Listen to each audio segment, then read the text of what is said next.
Секоја година Европа исфрла околу 5,8 милиони тони текстил. Поголемиот дел завршува во инсинератори или на депонии, со што се трошат ресурси и се нанесува штета на нашата планета. Но што ако вашата стара облека може да биде дел од решението?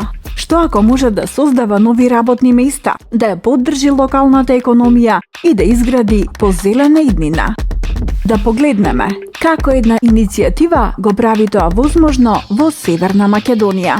Од 1 јануари 2024 година во Северна Македонија важи законот за проширена одговорност на производителот. 3 лиценцирани компании се задолжени за селекција, собирање и транспорт на текстилниот отпад, овозможувајќи негово повторно користење, рециклирање или претворање во нови производи.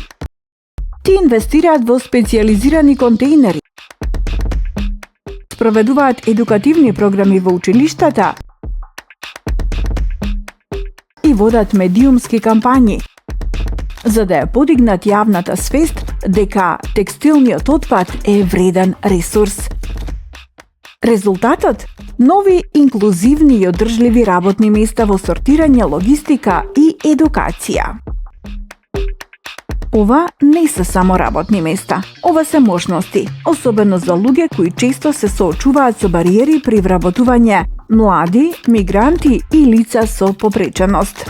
Социјалните предпријатија нудат обуки, правични плати, како и обновено чувство на достоинство и цел. Сето тоа додека придонесуваат за заштита на животната средина. Сепак секторот не е без пречки. Од ограничено финансирање и недостиг на инфраструктура, па се до силната конкуренција на ефтин, моден текстил, социјалните предпријатија постојано мора да иновираат, да се едуцираат и да соработуваат за да останат отпорни. Претворање текстил во работни места. Звучи одлично, нели? Но колку навистина знаеме?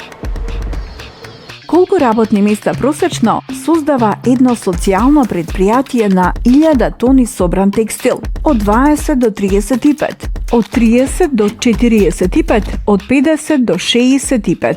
50 до 60. Во просек, едно социјално предпријатие создава помеѓу 20 и 35 работни места на 1000 тони текстил собран за повторна употреба. Колкав е процентот на жени работнички во споредба со мажи во светската текстилна индустрија? 55%, 65%, 75%. 65? Се проценува дека околу 75% од текстилните работници ширум светот се жени, што го прави овој сектор клучен за промовирање родова еднаквост. Според некои проценки, за производство на една памучна мајца се трошат 2700 литри свежа вода, количина еднаква на онаа која човек би ја испил за 1 година, 2,5, 4 години.